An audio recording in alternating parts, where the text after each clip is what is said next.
Hello everybody, hope you guys are amazing. Happy new month. Is it?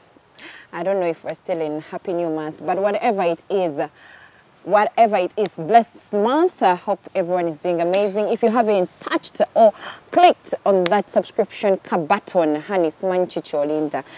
please subscribe if you haven't subscribed. And for all those that have already subscribed, you're doing amazing. Thank you so much. Keep watching A Moment with Ray P. You've asked me for so many people, and here we are. I am going to keep bringing you all the guests that you keep mentioning down there. So in case you would love to have one on this show, mention the name down there and then I will be looking out for them. So, I'm so excited to have this guest. First and foremost, she's one person who rarely does interviews. I think I've seen like only one interview of her, by the way. She doesn't do interviews. Myself, when I contacted her, it was a shock that she said, Remy, you want an interview from? It's okay. I'm like, God, I am so blessed. Because people have really wanted to hear a word from her. It's not been easy on me, but I really had to make sure that I get her. And it's a blessing, it's an honor to have her on our show. A Moment with Ray P. My name is Ray P, as usual. Precious Remy Queen, Mama Prince, somewhat the beautiful black queen, Mrs. Cocktail. And my guest for today, she's an amazing, intelligent, hardworking, oh my God, very sophisticated. I don't know. If I'd have to describe her, I will sleep here because she's an amazing person and very calm. You know, usually people, when they make money, when they make brands, there is a way they change. Talking to them, it's like you're talking to the queen. As in, there is a way they become, how. But this person is still very calm. It's like she doesn't even have money. Fatumah Asha with us on the show. Fatumah. Yes, Remy. Most of the people don't know. You want it that way? Yes, my brand to be bigger than my face. But usually we thought you have your face has to rhyme with a brand. So as they know the brand, also the face has to be out there. I don't think that works for my kind of business. It might work for some people, but personally, I feel like it's better for your brand to be bigger than your face. Your name to be bigger than your face. How have you done it? How have you maintained it? Because most of the girls, we want our faces out there. Like you said, I rarely do interviews. Okay. So many people have been asking me to do interviews, and I don't feel comfortable a lot doing it over and over again. Okay. Yeah. And if you say you do not like doing interviews and yet you're into business, so how do you market yourself? I think most of the times my work markets itself. Yeah. Okay. Hey, Fatumah Asha, for you, please say hello to the viewers. Hi, thank you for watching A Moment with Ray P, and thank you for having me. We are so honored to have you on the show, by the way. Very honored. It's a pleasure. That's what I can say. Thank and you. To all the Rapey addicts, you guys, please say something down there and thank her for me. Tell her thank you, Fatumah, for coming. So, Fatih, how do you... We have a lot to talk about, by the way. You will forgive me if I start from Z when I'm supposed to start from A. You will really forgive me because there is a lot that we have to talk about. So who is Fatumah Asha? Briefly tell us, describe yourself. Who is Fatumah Asha? Fatumah Asha is a fashion designer, but before that, she is a mother. Wow. Yeah. Wow. She's a daughter, she's a wife. Yeah, and a designer that everyone knows. We're going to come to the wife part. No. But right now, we want to first talk about entrepreneurship. So Fatumah Asha is a fashion designer. Yeah. How do you come up with being a fashion designer? Did you ever dream about it when you were a child? Or it just came, you know, as we grow up, so many things start coming into our lives. You're like, I really wanted to be a doctor as I was growing up, and now I am a fashion designer. How did it come up? That is the thing. I thought I was going to be a surgeon. Growing up, I actually had cousins who used to operate on frogs, but unfortunately, one of my cousins is a surgeon right now. He's used to survive, but mine used to die. But I was so good with stitching. I was neater than him, but he just, like being a doctor also sometimes is a talent. Yeah. Okay. But I was so good with stitching. It was just a hobby for me. I could turn my shorts into skirts, turn my skirts into shorts. Before I know it, it is what I love to do. So pursuing a degree in industry and fine arts just helped me to get to where I am. But it wasn't my dream like from childhood that I wanted to be a fashion designer. But as you were studying, maybe like in sciences, because some of us will be like, oh, sciences, biology, honey, I would get F9s. So were you good at sciences? I was very good at sciences. I actually got a distinction in physics. I got a credit 3 in chemistry. I got a distinction in biology, D2. Woof. But I got a D1 in art. Hey, imagine. So I was there. I wanted to do both. I still wanted to do medicine as much as I was really not good with maths. Okay. I think I got a credit 4 in maths. But which was still okay, honey. People did not get even the I think classes. I got it by luck. I don't even know how I got it. Anyway, right now, even if you're now doing fashion and design, do you ever be there and you miss those times you used to probably operate the frogs and stuff like that? Maybe you're like, maybe one day I will go back and pursue the medicine I think thing. about it all the time to do medicine. I think about it all the time. Actually, since I can't do it, so I watch movies. Most of my favorite movies have to do with operations, like Grey's Anatomy. I love. Hey. Actually, it's my favorite. Okay. I love Grey's Anatomy a lot. Maybe you never know in the future. In the future. Yeah. How is it right now that you're doing fashion and design? How is it so far? It is okay. First of all, I don't feel like it's a job because I'm doing what I love. Okay. Every single day I wake up, I'm doing what I love. Even when I'm exhausted, I look forward to doing it. It's what I think about before I sleep. I actually have a sketch pad and a pen next to my bed. Before I sleep, I think about so many things, so many designs come to my head, and I sketch some of them, because most of the times you can wake up and you've forgotten something. Yeah. Or you have this particular one that is stuck in your head. Those are there.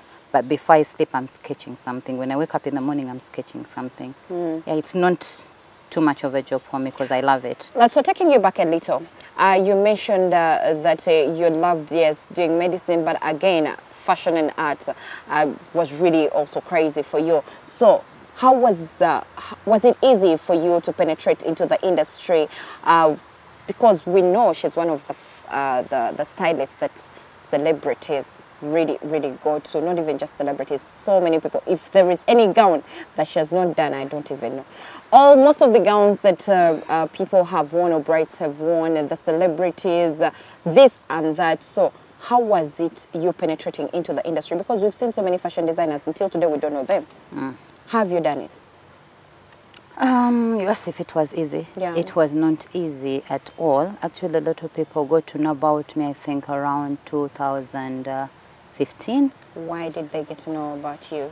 Because of the internet. Before that, I was never anywhere on the internet. Okay. I did not want... I just feel like it takes a lot of your time. Internet? Yes. Okay. That is what I felt then. Then I had friends that opened up Instagram and Facebook accounts for me, and they were running them for me for like 2 years. I think I started running them around 2017. But before that, I still was doing it. I started doing it in 2000 and when I was at campus, 2007.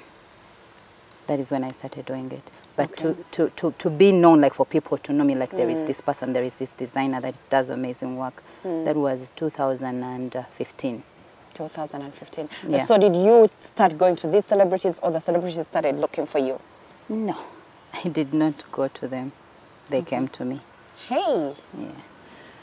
Shay. But where do you pray from? Because it's not easy for celebrities to look for you. If you have good work, they look for you. That is the thing.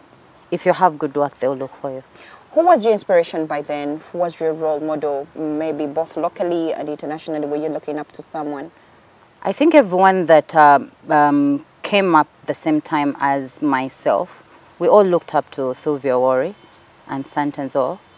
Okay. Yeah, what Sylvia did for the fashion industry is something we'll never forget. She is the god of this in Uganda, of the fashion industry in Uganda. I used to look up to her so much. I used to look at everything she used to do. I used to look at the magazine. I wanted to also be able to do a magazine like that. Maybe in the future I'll be able to do it. Not to copy exactly what she does, but she inspired me to do so many things. I used to go to Zypa models just to check out, and everyone was welcome. She used to welcome everyone, not to talk to you like she has to sit there and you sit this side and she talks to you. You could come in, watch what they're doing, look at the clothes, look at the magazines, everything, and you just go. But that was the person I looked up to so much. She was my inspiration. Okay. Yeah. So when you decided to do this whole thing of fashion and design, did you decide to be particular? Like let me say, I'm going to focus on the women, or I'm going to focus on gowns, or I'm going to focus on this. And why did you choose what you focused on? I didn't decide to be particular, but I just find, I'm sorry, I just find menswear boring. Not that I don't know how to do it, I know how to do it, but I just don't do it. Okay. Maybe every now and then I can do a few pieces, maybe for my son or for my husband, maybe someone that is close to me. So I majored in bridal because I feel like brides, I love brides so much. Even knowing that someone is going to get married, I get so emotional when I see a bride. I love that whole process of taking them through, finding the right gown, even helping them walk down the aisle. I'll be there to help her walk down the aisle. I'm always behind, organizing her trail. Sorry about that. No, it's okay. So that means when you make a bride's gown, you're always there until the final day. Yeah, if they want me to be there. There are some that don't, or they will be far that I can't, or I can't go, or you have like 4 of them. You have to pick one, maybe the one that has a complicated dress. Yeah. How do you handle clients? Because, you know, with clients, we are very complicated. A client is going to come. Yes, you are. How do you deal with this whole thing? Because first and foremost, you look so calm. Don't they overstress you? They do, but what you, as a designer, what you have to understand is everyone has a different personality. Every client has something they like, and you cannot force them to like what you like. Okay. Even if they are stressing you, you have to do what they like. Your only job is to advise them on what is going to suit their body and what is not going to suit. Plus, they like it. If someone comes and you talk for over 2 hours, maybe they are testing your patience. Okay. There is a bride, I think we talked for over 4 hours. Talking about what? I don't even know. She kept changing her mind. She said, I want this. She wants a sweater neckline. She wants polar neck. She wanted so many things in one. Then after we come to a conclusion, she goes like, me, I think that is not going to look nice on me. Then we start over. Wow. So that means you need to be very patient. You have to be really, really patient and considerate that not everyone is going to like what you design or what you think is going to suit them. Yeah, their personality has to be there as well. And there are these times whereby someone is going to come, you sit on a drawing table, then you argue on something at the end of the day when they come in for fitting, or they, you know, and then they're like, but this is not what I said I wanted. You know, I think you will have to redo it, or I'm not paying for this. Have you gotten such challenges? I think I prefer that than someone that takes an outfit and then later you hear maybe from someone else that they didn't like it. Because there is also that possibility. You make something, maybe in the whole process of designing something, you saw that this is going to look better. Most of the times I want them, before you fit your dress, I want you to know that there are few changes that I put. As I was designing and constructing the dress, I felt like this is going to look better.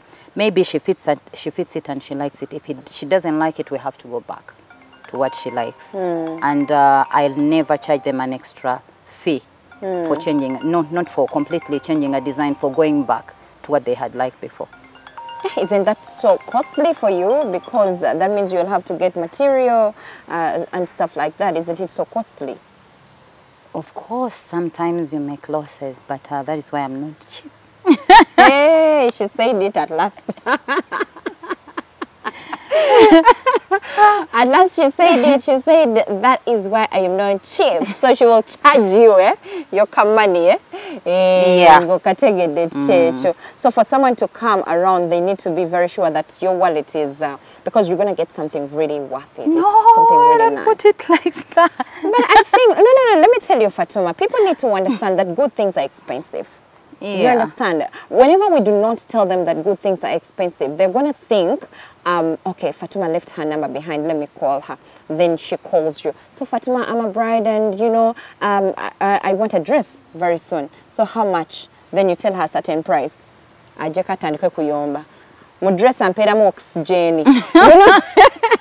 You know, I've seen this with air brands, like most of the times when he posts something, and then people start saying, Kati you sweated oxygen. And yet he has clients. Exactly. Every single day he gets clients. There are those that maybe you're not my target market, you know. You know, so people, you just need to understand. So you actually talked about target market. What is your target market? Like, who are these people that you look up to when you know, when you're marketing yourself? My target market, it's not even about someone that has money. It's about a woman that loves feeling good and looking good. It's about basically a bride. I would say a bride because I love brides. I work for normal people as well, but I love brides so much. It's about a bride that is not afraid to explore things that are outside the box, not your typical traditional bride, which is, it's okay to be a traditional bride, but it's still okay to break the rules. I love a bride that breaks the rules. Okay. Yeah. So you want a bride that comes and you sit down and then you're like, darling, we're going to break the rules. Yes. So I want you to appear when you're not the normal bride that people know. Thank you. And most people think most of the celebrity designers, they think our target market is celebrities. No, that is not for me. It is not. It just comes as a bonus. And for some reason, they help us market our work. I'm going to appreciate that. I'm not going to forget that. They'll help you market your work. But that is not my target market. But we also know that celebrities are very stressing. Working with celebrities is also another stress. With so many fashion designers that I've actually had, they keep saying, "Ha, baserebu mutama." Maybe tebamanyi bya bakolera. Bane bagamba tetusasula twagala byobwerere but it's okay. Everybody knows it and somehow, somewhere, a lot of them are helping you to bring your brand up. Yeah. Whereby some people do not understand, because if I come and then Fatumah, let me say we are going to do an outfit of like 1M, and then I say, Fatumah, I'm giving you 500. You understand? I'm giving you 500 because at the end of the day, I am going to tag you. Which tag on my page is supposed to be paid for? But you're not going to pay for it. Whereby I'm also going to use a cameraman. I'm going to invest in this whole beautifying your work, because at the end of the day, if I get a bad photographer, your work won't come out neat. Makeup and stuff nails, like that. hair. Exactly. So that means at the end of the day, when I put out a picture and then you charge me full cost, we get to agree. If you're charging me 1M, I'm paying 1M, please. You're not even also posting me on your what? On your page. Yeah, unless you give me permission exactly. to post you. And when you post that picture, you're not obliged to tagging me because you paid for the service. And that is how it's supposed to be. And you paid for the service. Other people are not understanding. Same thing with clients. If a client makes something, she paid the full price, then she posts something, and then someone goes like, oh, you did not tag me. I feel like it's using people. Ask them, please, is it possible for you to tag me? I'm asking you, tag me, because they paid the full amount. You did not pay them to tag you. And but by the way, some people just enjoy tagging. Tagging hair by this, dress by this, they enjoy it. But there are those people that will not tag you whatsoever, which is still okay. Which is okay. And I have so much work I've done, so many brides I've dressed that don't even like posting their work. They don't like posting them, and I'm okay with that. They paid for it, so there is no I'm way okay. I have so many pictures in my phone that I've never gotten anywhere, but every day I feel like I'm tempted. Then I asked her, she was like, no, but it's still okay. I know. Do not forget to subscribe. You're watching A Moment with Repi, and our guest for today is Fatumah Asha. What's a good day for you starting with breakfast? Good day for me, starting with prayer. Very early in the morning, subuhi, prayer. I don't like breakfast, like I told you earlier. Maybe I'll take a glass of juice and maybe an egg. I love eggs. I have a love and hate relationship with eggs. I sometimes say I don't like them, but I eat them every single day, which is weird. Then I'll get to the shop. Normally I can have the egg and juice at the workshop. I meet my clients on Saturdays, strictly on Saturdays for consultations. But other days I have to work. I'm a hands-on designer. I'm not just someone that sits and tells people, do this, do that. Get to the shop, I check the work we're supposed to do, finish the day before, finish it, have lunch, embark on new things, and go home. I'm so boring. After that, I'll go home. We are going to come to that part of her being boring. But here, we're still talking about business, because I'm very sure there are so many people out there that would love to be fashion designers. People don't differentiate. Who is a fashion designer? Because we have, I think, tailors, fashion designers, fashion stylists, I don't know. I think there's so many types of fashion people. So he's a fashion designer. That I'm not going to give you a definition, but I'm going to put it in a layman's language. Typically, someone you're a tailor? No. A designer is someone that makes something using their creativity. While a tailor is someone you tell, do this for me, and then they will do it. A designer, most of the times, if someone that is going to make you something that is custom made, they see you, they see your personality, they see what is going to suit you, and come up with different designs. Then you pick. While a tailor, they don't even have to talk. You just have to tell them, do this, do this, do this, and then they'll do it. Designers hire tailors as well. Yeah, but tailors cannot hire designers. So you're not the kind of people whereby we're going to order our things, and then at the end of the day, are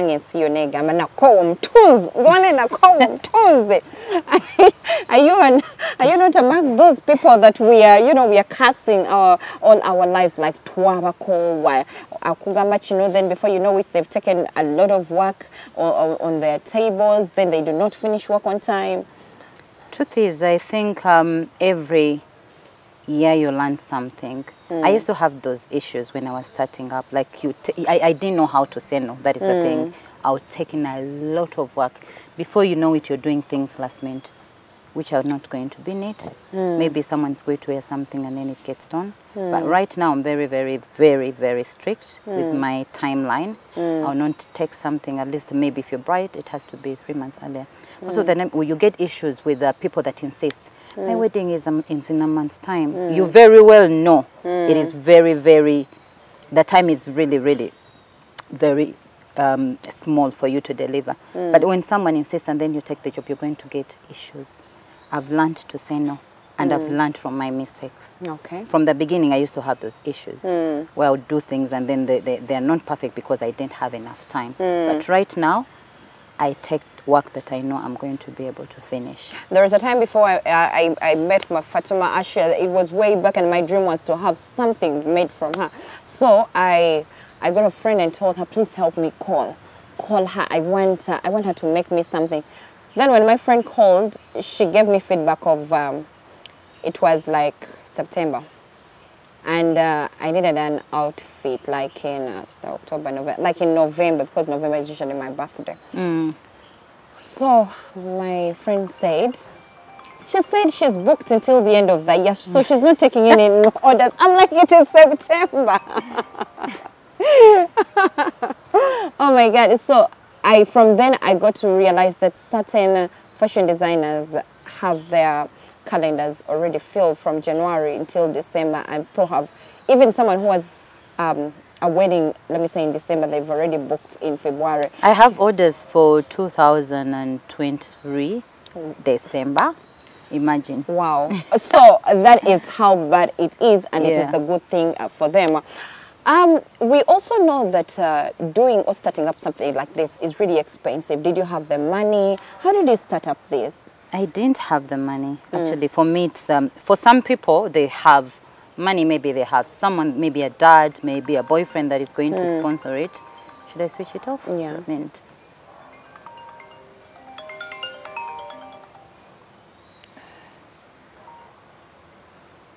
I'm going to call you back, Hamisa.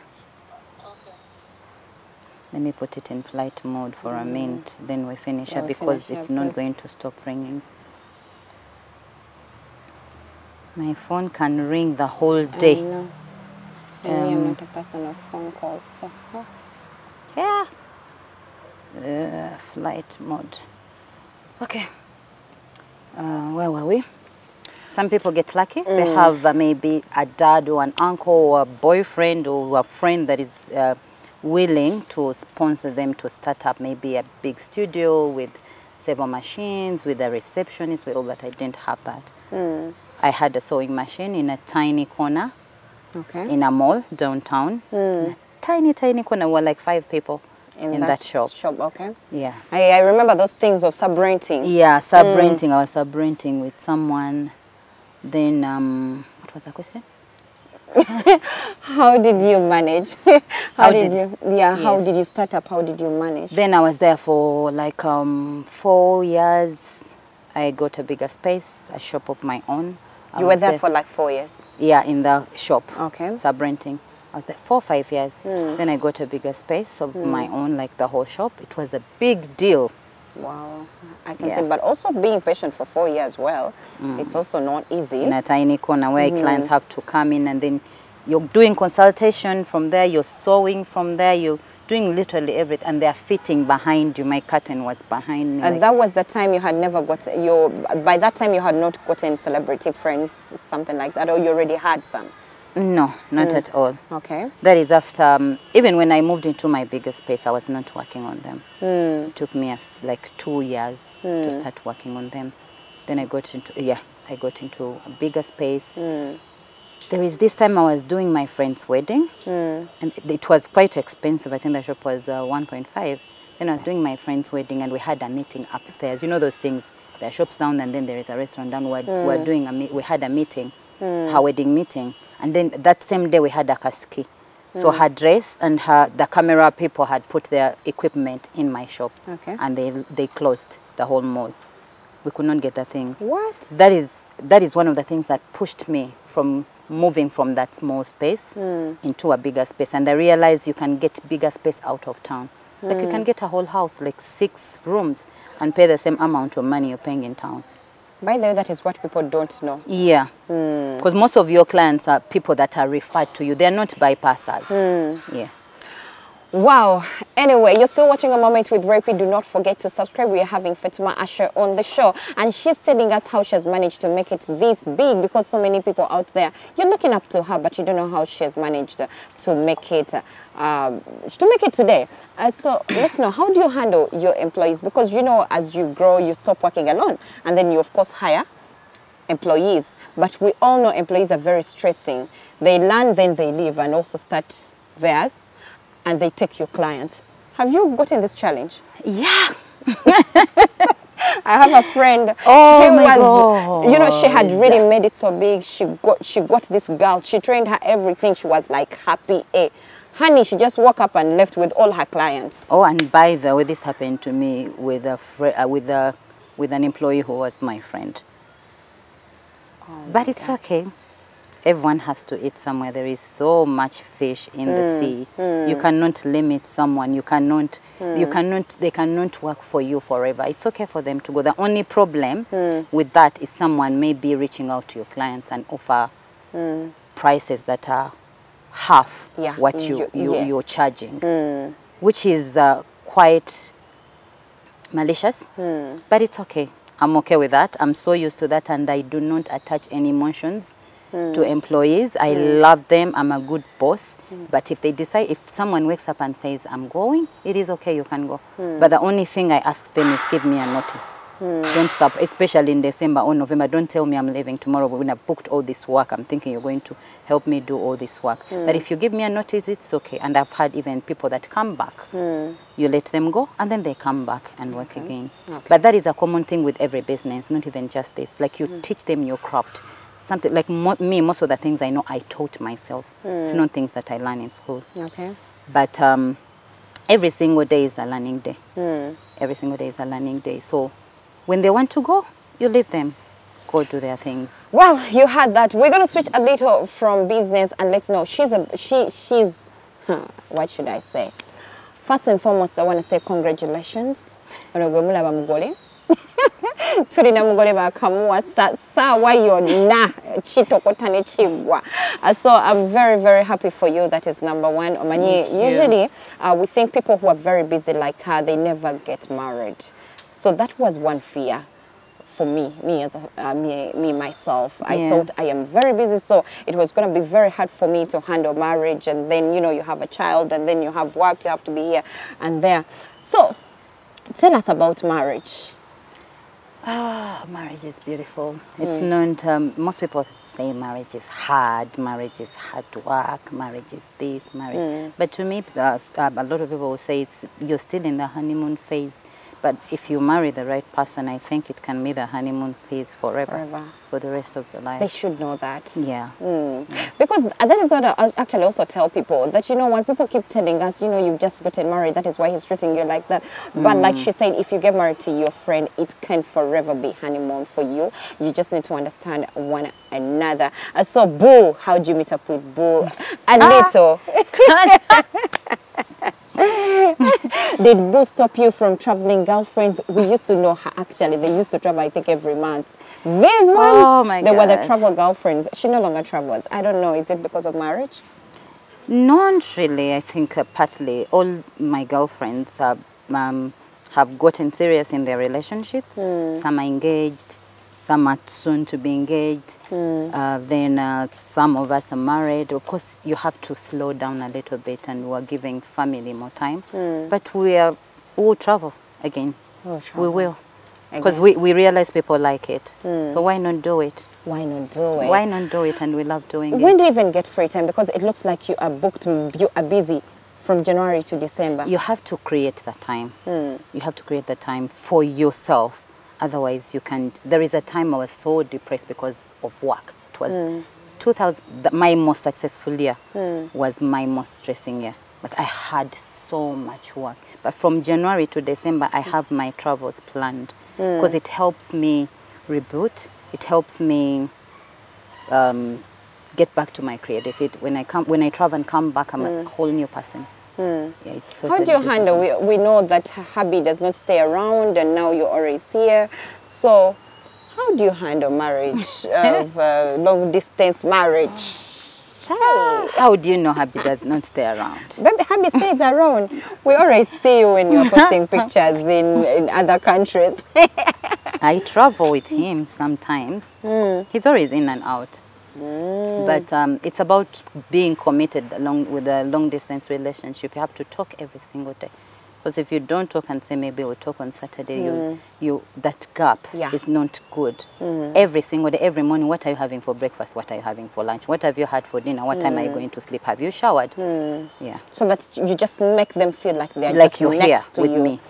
I really understand. And that is what I always, because everyone keeps asking me, so how do you handle me and hubby talk every minute? Every single minute. Even in your sleep, you're talking.